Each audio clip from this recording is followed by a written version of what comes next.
el poder sutil del abuso de autoridad, el abuso de la autoridad, como eso mismo que yo decía hace un ratito. Cuando a una persona se le meten 7 cultos a la semana, las actividades, y le quitan, le roban el tiempo, le roban al padre, a los niños. El poder sutil del abuso de autoridad. Yo le escribí ayer acá este mensaje, una introducción. El objetivo de esta administración, del poder de la autoridad, en todos los sentidos, eh, como se le llama también hoy en día, la violencia de género, ¿sí? Que no sé la palabra género, pero la violencia no tiene género, la violencia a un niño, a una mujer, a un hombre, todo tiene un solo nombre, que es una agresión física o verbal, violencia. No tiene que ser física, solamente con un maltrato, maltratar a alguien, eso es violencia de género. Pero vamos a generalizar en todas las áreas estos consejos, porque nosotros damos consejos aquí en la prédica, aunque sermoneamos, pero damos muchos consejos prácticos en el diario vivir. Sobre el abuso de autoridad, puede ser un padre en una casa y una madre, son autoridades, pueden abusar, explotar a un niño. En la iglesia los ancianos son autoridades, los políticos, autoridades civiles, donde quiera, un manager. Yo creo que aquí hay hermanitas que son manager, puede abusar porque está en autoridad. Entonces, antes de leer la introducción, pero eso me llegó ahora mismo, ese pensamiento, creo que fue de un expresidente, no recuerdo el nombre, de los Estados Unidos. Y yo no quiero decir ese pensamiento, que son bonitos esos pensamientos que tienen mucha sabiduría para aplicarlo en los estudios. Él decía que casi todos los hombres pueden superar la adversidad, los conflictos, los problemas pueden, no hay problema, y casi todos, él dice. Pero son muy difíciles que pueden administrar el poder, muy difícil. Tú quieres probar el carácter de un hombre, dale poder. Por eso alguien que esté en autoridad, un manager, una empresa, un padre en la casa que tenga autoridad, debe ser una persona mansa y humilde. Y tiene que tener mucha sabiduría y un equilibrio, una madre, porque puede abusar de la autoridad. De la autoridad se abusa. Hay niños abusados, no físicamente, pero la presión que se le transmite a ese niño. Y cualquiera se le va las manos. Eso es un hilo muy fino. Una autoridad no puede ser tampoco un monigote, me perdonan esa palabra, alguien que, porque para eso es que está en autoridad. Hay liderazgo, pero debe de tener un equilibrio, debe tener autoridad para mantener el orden.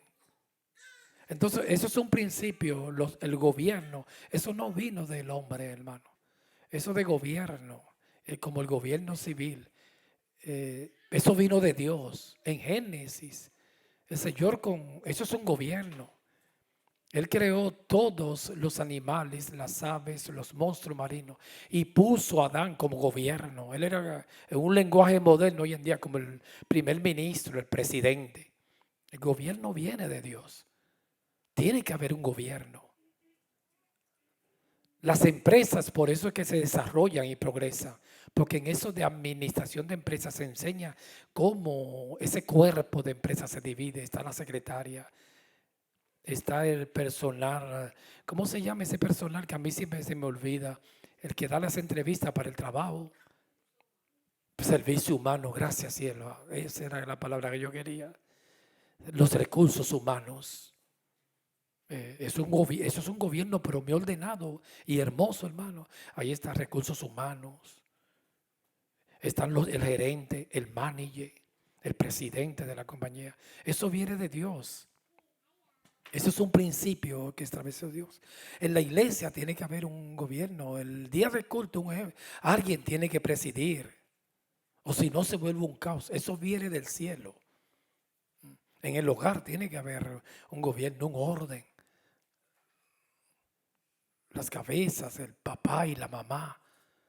donde los niños, ellos presiden, diría, se someten a ellos, alguien que ponga orden.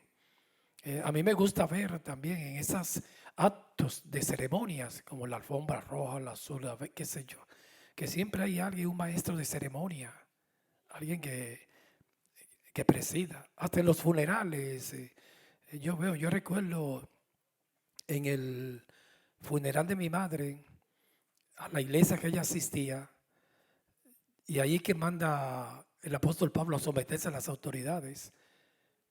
El pastor de esa iglesia fue que ministró. Yo estaba ahí y desde que él llegó, recuerdo que yo estaba adorando. Con Lewis estaba conmigo tocando el bajo y nosotros pusimos el piano para adorar al Señor. Entonces me llegaron donde mí y me dieron, ahí está el pastor. E inmediatamente, desde que él llegó, yo le di el culto para que lo dirija a él. Alguien tiene que dirigirlo. Dije, no, vino la congregación de ellos y ya yo estaba pastoreando, pero como hay que ser humilde y manso. No, que yo soy pastor, y la iglesia que ella asistía, y ellos quisieron hacer el culto ellos, muy bonito. Desde que llegaron yo dije, ya recuerdo que ese fue cuando yo niño, el que me pastoreó, Juan Manuel Pérez, que Dios lo bendiga, un hombre muy lindo de Dios, fue mi primer pastor. Desde niño me instruyó a mí, me daba clases dominicales en la iglesia. Y él llegó y desde que lo vi, el pastor Juan Manuel, le dije, siervo, ya, yo me quito y usted se queda. Entonces él presidió el culto. Yo no sé qué pasa en las funerarias, que usted también lo sabe, que ahí todo el mundo quiere hablar. Si hay un lugar que hay una ansiedad de hablar, es en las funerarias. Yo digo que debería ser lo contrario. Es un dolor, momento de luto, es donde menos uno quiere hablar. Pero yo no sé, ahí la gente quiere desplegarse y hablar, expresarse. ¿Sí? Entonces yo recuerdo cuando él estaba dirigiendo, habían como el primero las alabanzas, la prédica, y como él sabe, él va mucho a funerarias, tenía un control. Entonces él cortaba y habían como 3 o 4 que querían hablar. Y digo, no. Entonces digo, no, ya nadie más va a hablar. Alguien de los parientes que dé una última palabra de gratitud. Entonces mis hermanos estaban todos ahí. Yo le dije, no, dala tú, no, dala tú. Y la di yo de gratitud. Pero vemos el orden. Siempre tiene que haber un orden. En un culto no puede haber desorden. Tiene que haber alguien que presida siempre. Es un error a veces que no se ponen 2 a presidir. Tiene que ser uno.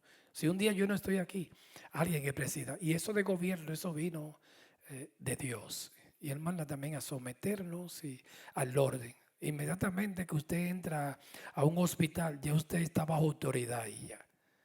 Ya usted no es usted, ya tiene que someterse a las reglas del hospital. Si ellos dicen póngase mascarilla, póngase. Se dice que tiene que poner de pies, cuando entra, póngase de pies. Es bonito ser humilde, manso y obediente. Y cualquier empresa que vaya. Y por eso que las empresas, yo nunca, no me imagino, porque nunca he tomado esa materia, ni estudié eso, pero eso de administración de empresas es hermoso, como una empresa está ordenada. Por eso que, y mientras más orden, más progresa. Cómo se ordenan las empresas, el personal, cuando los gerentes, cuando alguien busca trabajo, le da una entrevista, etcétera, etcétera, la secretaria, todo el mundo trabajando y siempre hay un líder, siempre tiene que haber un líder. Hasta los caciques, las tribus primitivas ponían a un líder. Nunca donde no haya un liderazgo, una dirección, va a haber caos. ¿Sí? Los gobiernos de las naciones, hay mucha corrupción, pero eso viene de Dios. El primer gobierno lo estableció Dios con Adán. Después que Dios destruyó el mundo con el diluvio, empezó otro gobierno. Le dijo a Noé, multiplicaos. Eso es gobierno. Sojuzgar, dirigir. Lo hizo con Noé también, con Adán. Y eso viene de Dios. Las autoridades vienen de Dios. Es un principio divino. Lo creemos. Pero el problema, el objetivo del mensaje es el abuso que se puede cometer con eso. ¿Cuánta presión, hermanos? De personas déspotas, dictadores, padres, dictadores, pastores. En las iglesias hay mucha opresión. con los hermanitos, porque se está abusando de la autoridad. Una mujer puede ser una tirana con los niños. Tiene que disciplinar. La Biblia dice que la necedad está ligada al corazón del muchacho, pero la vara de la corrección lo apartará de él. Pero tiene que tener un liderazgo esa mujer, pero un balance. Saber cuando está pasando ese hilo fino, cuando está explotando el muchacho y se está convirtiendo la disciplina en una dictadura, porque es fácil uno cae en dictadura. El líder, en los pastores, en las iglesias, hay muchas opresiones. Yo estaba meditando, porque estoy en el Espíritu, ayer anoche, y el Espíritu Santo me decía, mío, mira, observa. Dije, mire hermano, usted no tiene que estar de acuerdo conmigo con eso, porque eso no está en la Biblia. Pero yo creo que un líder religioso, déspota, tirano, es más peligroso que un político tirano. Usted diría, pero ¿y por qué? Porque el líder religioso mete a Dios en el asunto, el político no. Las cosas espirituales son muy poderosas y la gente se asusta más porque lo puede intimidar con Dios. No, si no te somete a mí, está bajo la ira de Dios. El político no habla así. El líder religioso intimida más y puede asustar más que un político porque es con Dios que él manipula. Diga, no, pues el Dios que está ahí te vas a cortar los pies si tú no me obedeces y te somete a mí. Y la sujeción en la Biblia es en el espíritu. No es una esclavitud ni una sumisión incondicional. Tiene que ser llevada a ciencia, a ver si usted está de acuerdo, eso, analizada, juzgada, a ver, eso no es así. Entonces usted diría, no, puede ser que tenga dudas de ese pensamiento, ese argumento mío. Pero hermanos, aquí en Estados Unidos, Jim Jong, algunos en los 70 creo, hubo un líder religioso, primero él era bautista.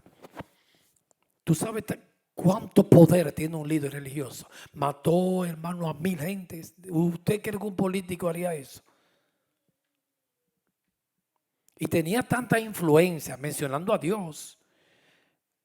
Entonces, cuando él envenenó a todas esas personas, él primero le daba algo. Y digo, usted está dispuesto a dar la vida. Y le daba a lo que llega la hipnosis un hombre. Y en esas congregaciones, los esposos, él tenía tanto poder y lo abarcó tanto y lo sometió tanto que los esposos no se atrevían a rebelarse ni a hablar con la esposa ni con los niños. Porque esos dictadores así, ellos separan a la familia y te dicen que la familia tuya es la espiritual, no la biológica. Y había esposos que tenían miedo contarle a la esposa del líder de Jim Jong, creo.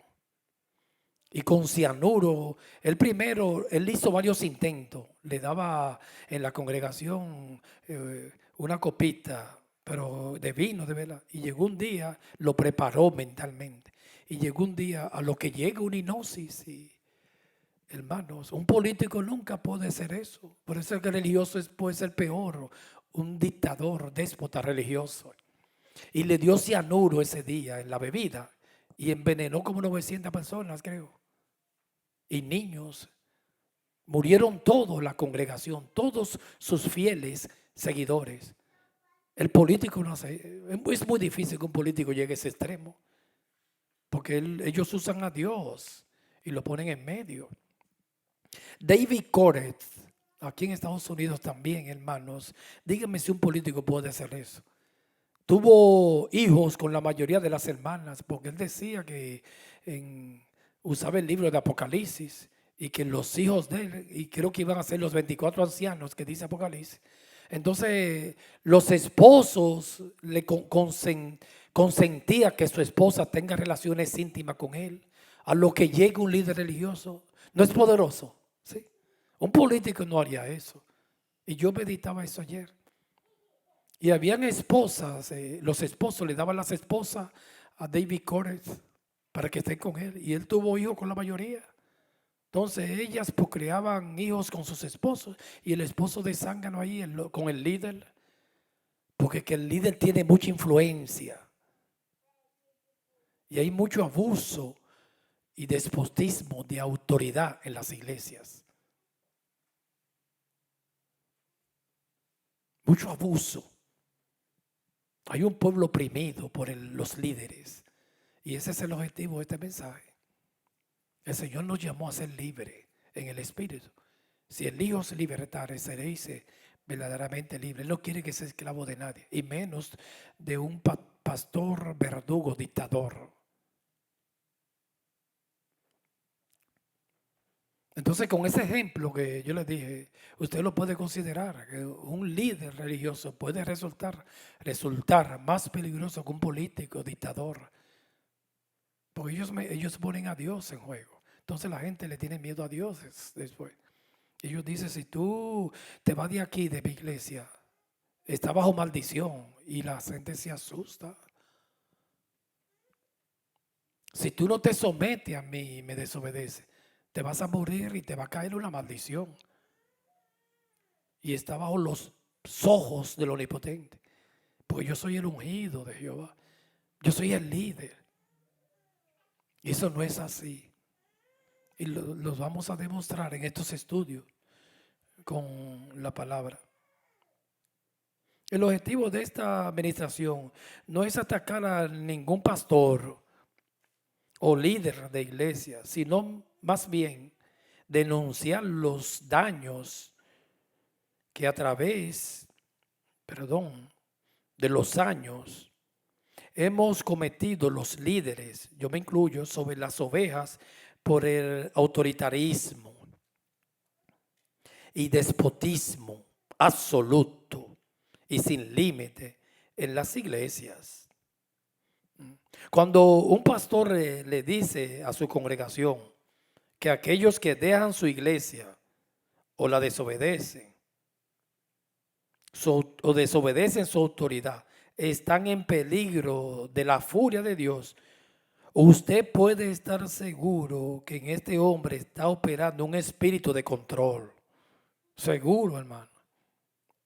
Cuando un líder en una iglesia le dice, no puedo escuchar a nadie por allá, más que a mí, se puede diagnosticarlo. Eso es un espíritu de control. El líder no tiene derecho a tu vida. Eso fue lo hermoso de la reforma. Roma dijo que los únicos que tienen derecho a interpretar la Biblia son ellos, los obispos, el papa.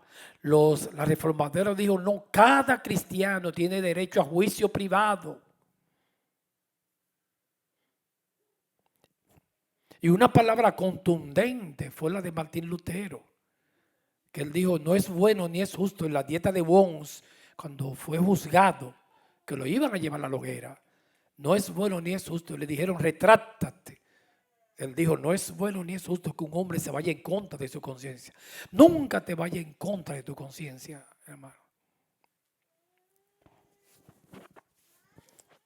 Yo se lo digo, usted lo sabe porque yo le he contado mis testimonios. Yo fui víctima de explotación porque andaba con un líder tirano y me explotó, como le dije ahorita. No tenía tiempo ni de respirar. Yo le voy a hacer una pregunta a usted. Despierte, hermano, siendo práctico. Mire, hermano, yo estudié una carrera, lo dije aquí un día en público, no me gusta decir mucho eso. Y usted cree que un político, lo rebelde que era yo en el mundo, que yo no me sometía a nadie, porque siempre era bien rebelde y todo lo cuestionaba. Y llegaron a la iglesia y me hipnotizaron y hacían conmigo lo que querían. ¿Usted cree que un político te va a hacer a ti romper un título? Pues un líder religioso me hizo romper mi título así en pedacitos. Pregúntale a mi esposa. Mi esposa lloró ese día. Yo tenía un título de medicina. Yo estudié esa carrera. Eso no es pecado, porque eso es lo que me gustaba. Entonces esa gente tiene una influencia. Yo se lo digo a usted para que, eso es para mí, porque yo estoy en liderazgo aquí, y para usted también, los ancianos de acá. Él empezó, eso no fue de una noche para otro. Él empezó como yo recuerdo 2 meses, sin exagerar.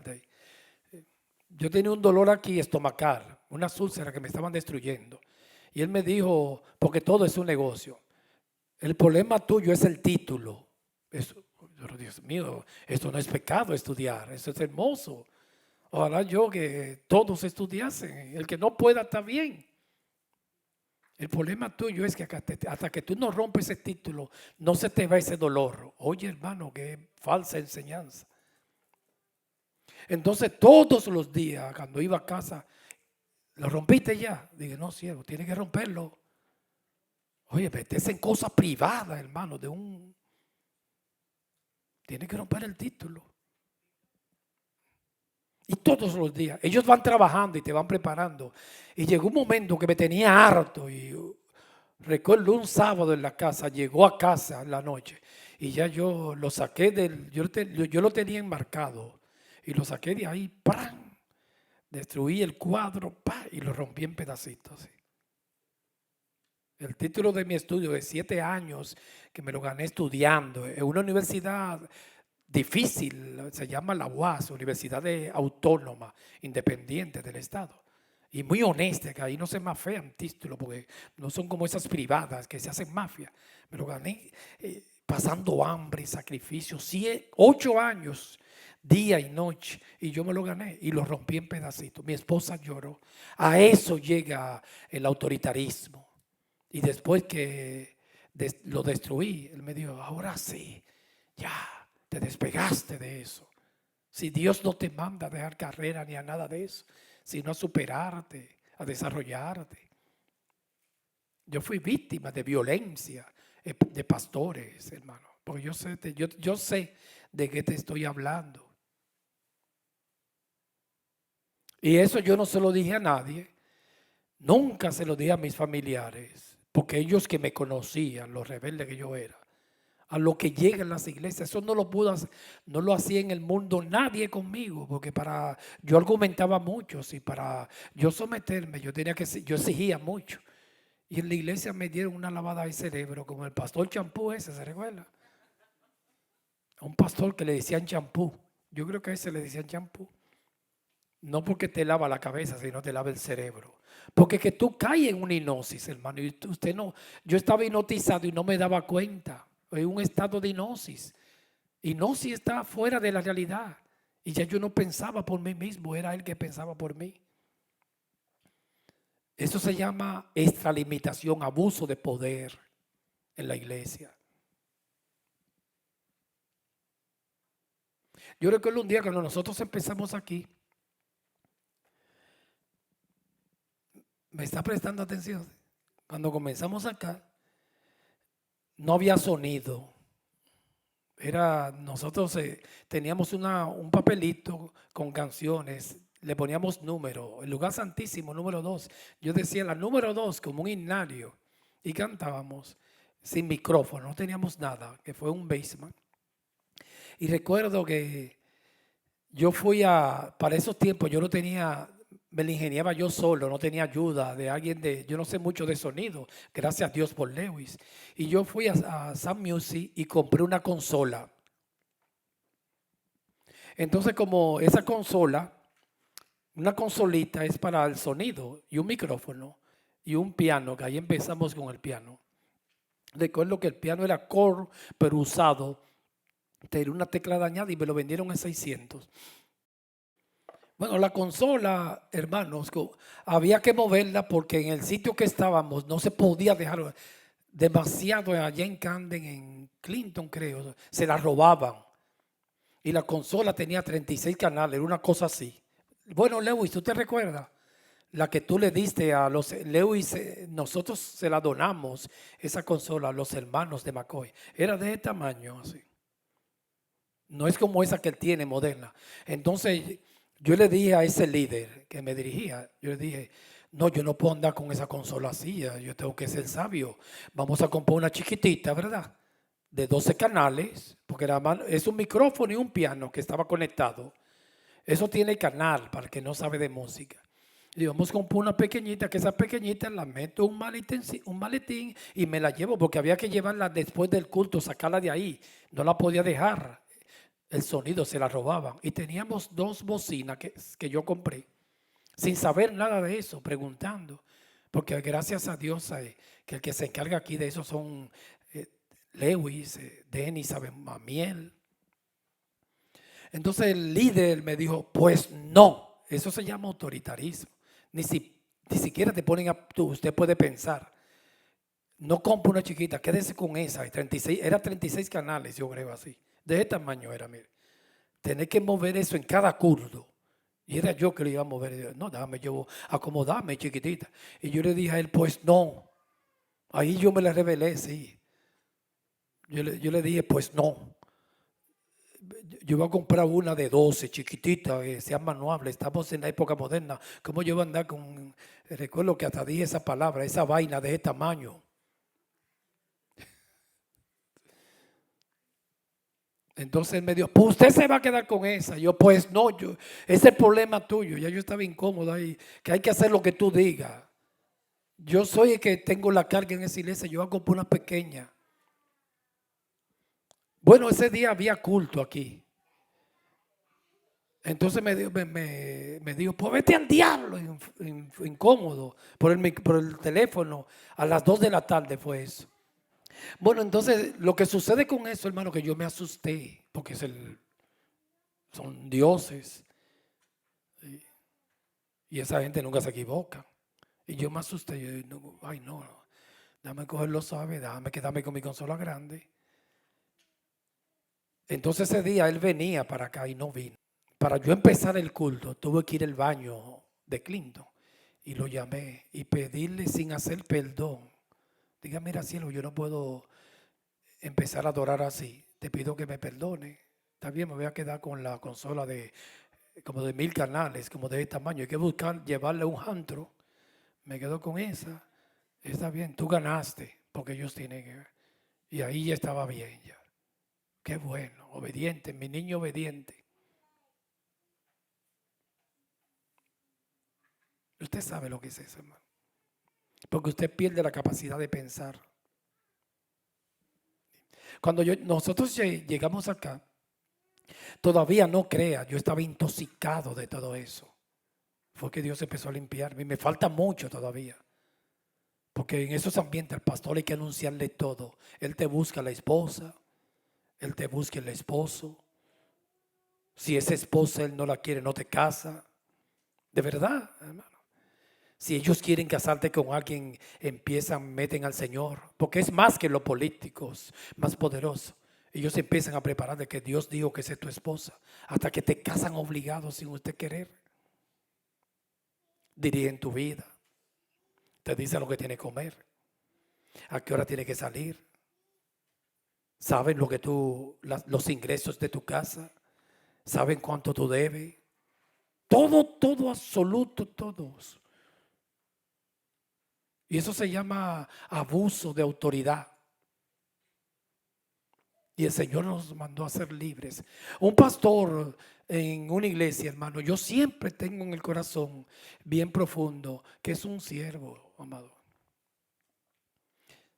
¿Dónde está ese pensamiento? Lo dio Jesús. El mayor en el reino viene a ser vuestro siervo. El primero, vuestro servidor. Son siervos que está para servir, más nada. Es un administrador de las cosas santas, pero no para dirigir las gentes, no para gobernarlo ni subyugarlo, porque cada cristiano es libre a pensar lo que quiera. Y los reformadores, eso fue algo hermoso de ellos. Ellos dijeron que cada persona puede interpretar la Biblia, no solamente los sacerdotes. Él tiene derecho a analizarla, a juzgar, a meditarla. Siempre humilde y obediencia. Y con el líder, cuando el líder predica, la sujeción no es a ciega. Después que te dé un testimonio y que usted crea, no es obligado. Entonces, en esos ambientes, con las esposas, usted escucha mucho, sométase. Eso es muy feo. Nunca se lo diga, hermano. Y eso es para mí, a nadie. Porque una persona que pida sujeción está mal. Eso es un síntoma de tirano. Tú tienes que someterte a mí. Eso no se dice, hermano. Y esa palabra ya yo estaba harto. Me la decían todos los días. Se faltan el respeto también. Porque ellos te dicen, mira, sométete. Hasta para ir al baño pídeme permiso. Sujétese. Y esa palabra yo la tenía que aquí en la mente está durmiendo. Sométase. Sométase al líder. Y eso no se debe de decir. La sujeción no se pide, eso se gana. Una persona, un hermano, después que un siervo le dé un testimonio y que él vea a Cristo en él, como dice Pablo a Timoteo con ejemplo, él empieza a someterse, pero sin obligarse. Pero eso no hay que ni mencionarlo, ni predicarle esas prédicas para aprovecharse. Hay que sujetarse para controlar a los demás. Y eso abarca todo en la empresa o si tú eres manager. Las autoridades, los policías, bomberos, todo el que esté en autoridad, en tu casa si tú eres autoridad, hay que saber ser autoridad, con humildad, con mansedumbre, con amor, siempre ejerciendo orden, sí.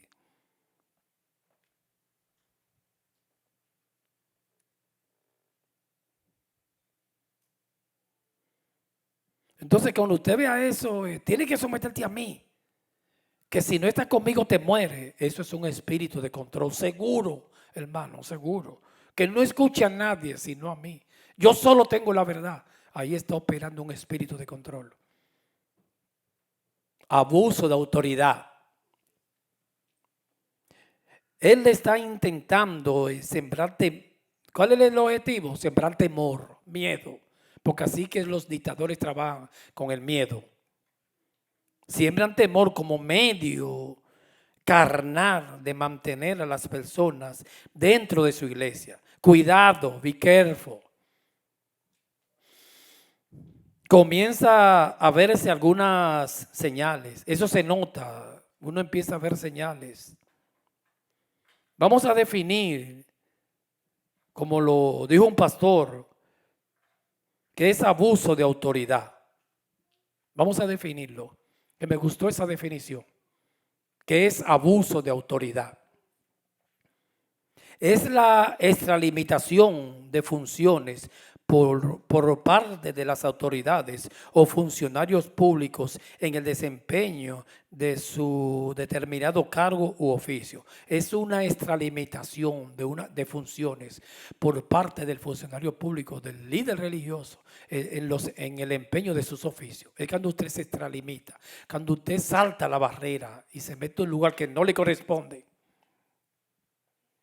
Cuando usted se mete en una casa a gobernarla, a dirigir la casa. A nosotros en esos ambientes no nos atrevíamos, y yo vine con esa enfermedad aquí. No nos atrevíamos a comprar un carro si el líder no lo mandaba. Usted puede comprar un carro y no tiene que decírmelo a mí, hermano, perdóneme. Esto es contra mí, este mensaje. Yo lo que quiero es ser honesto con la Biblia. Usted no tiene que decirme todo a mí. Nosotros, yo recuerdo antes, ellos nos decían el carro que tú tienes que comprar. Es tu vida privada.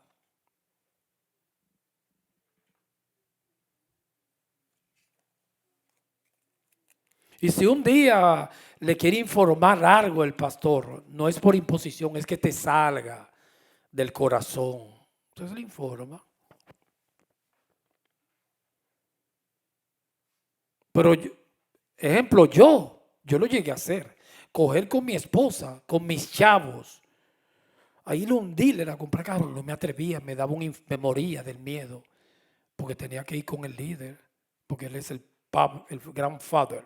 En esos ambientes usted escucha mucho, yo soy tu pastor, como posesión, esa palabra. Yo soy tu padre espiritual. Yo soy tu líder. Y eso está acabando con la iglesia. Y es muy común. las mayorías en esos ambientes carismáticos.